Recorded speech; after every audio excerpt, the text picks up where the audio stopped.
CBF acena com possibilidade de ser criada a Série E no futebol brasileiro. Outra, um projeto de lei começa a preocupar os clubes brasileiros. Tudo isso devido a patrocinador master de maioria dos clubes. A gente explica o que é isso. Arrascaeta critica a postura de Deportivo Táchira no Maracanã. Não sei se ele tá certo não, viu? Cleiton, na mira do mercado europeu. E, para finalizar, as chances do Flamengo na Libertadores de catar um argentino, galera, é 50%. Ratatá é bicho solto. Fala galera rubro-negra, estamos chegando com mais um vídeo aqui no canal Camisa 10 da Nação. O seu, o meu, o nosso canal de notícias e informações do Flamengo. Esse Flamengo que a gente tanto ama.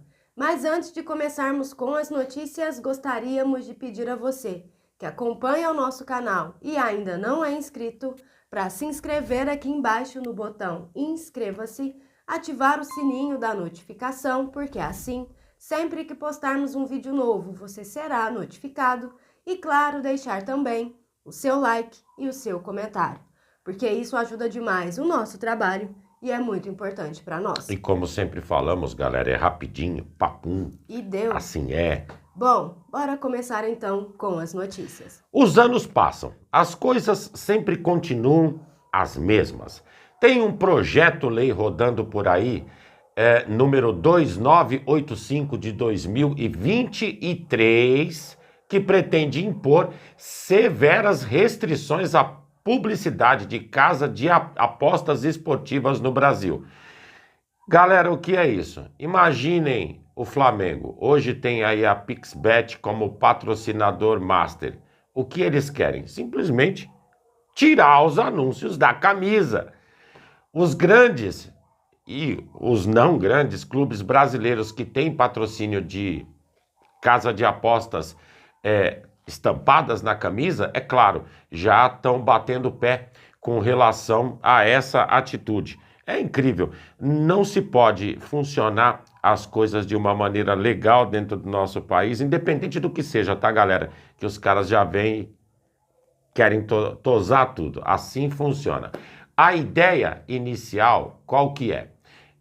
É evitar que pessoas públicas façam patrocínio, ou seja, marketing daquele produto, ou seja mostrada aquela marca em spots ao vivo. Ou seja, vai acabar com tudo então. Não tem jeito. Os clubes que são patrocinados, por sua vez, se defendem da seguinte forma: proibição fantasiada de limitação. E alertaram sobre o colapso que isso vai gerar financeiramente para os clubes. Afinal de contas, quando a gente fala em casa de apostas, a gente sempre enxerga como basicamente o patrocinador master. E para alguns clubes é sem dúvida nenhuma o que faz aquele time sobreviver.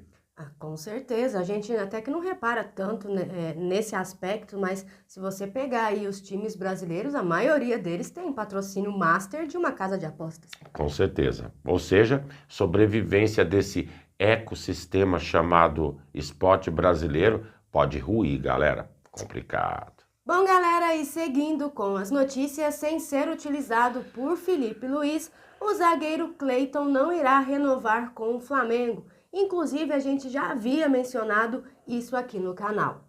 E assim, clubes da Europa, como o Leicester da Inglaterra e o Dinamo de Kiev da Ucrânia, estão de olho no atleta.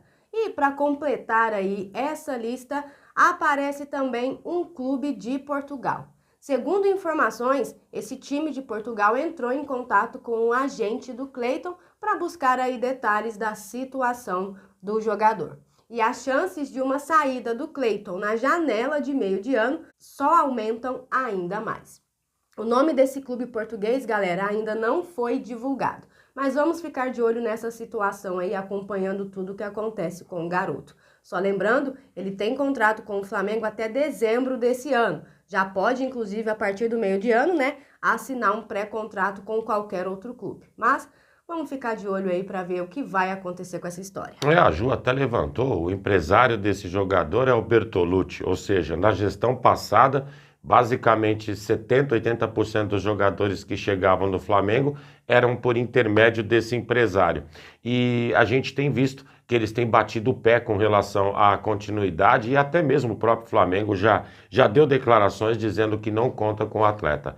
É grana que possivelmente vai voar pela janela. E esse aí não dá ponto sem nó, né? Não. Seguindo com as notícias, o novo presidente da CBF, Samir Chouad, acena de maneira positiva para se criar mais uma divisão no futebol brasileiro. A Série E.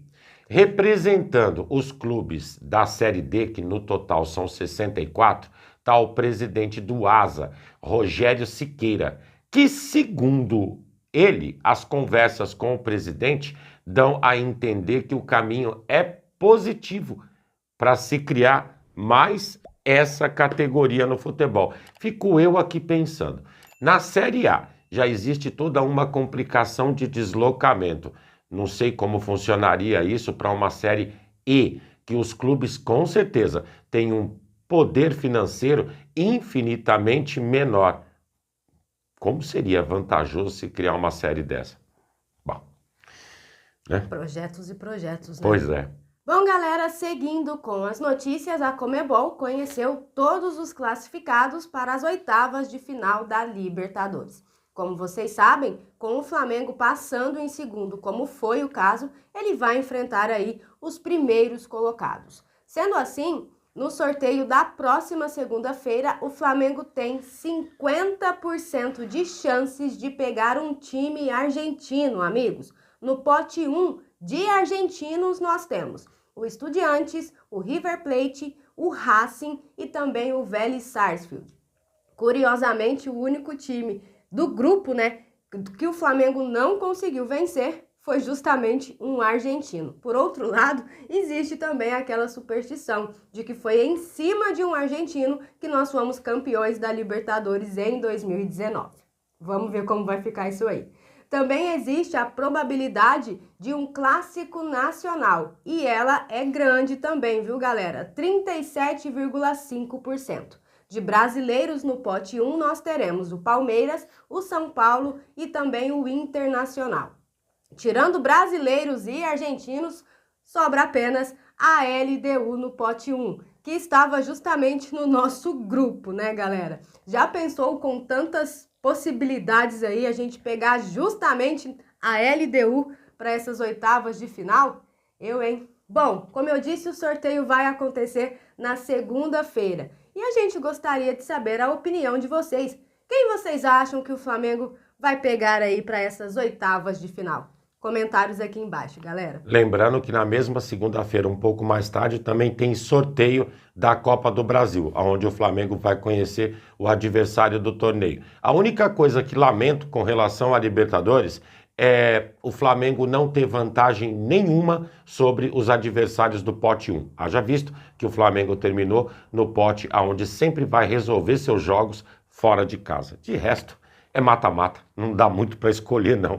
Pra cima deles, Flamengo. Quem vier tem que enfrentar. Não tem jeito, né? E seguindo com as notícias, galera, alguém aí ficou contente com esse 1-0 xoxo do Flamengo contra o Deportivo Táchira? Acho que ninguém. Nem quem torce pro Mengão, até os que torcem contra, não gostaram do que viram dentro de campo. Afinal de contas, quando o cara é torcedor anti, ele quer ver o time jogando e não conseguindo fazer. Aí vem aquele contra-ataque maroto e os caras adversários guardam 1-0 ainda complicando a situação, não é? Pois é, a sensação de nós rubro-negros ontem, um dia após o jogo, foi de que, porra, a gente poderia ter trabalhado melhor.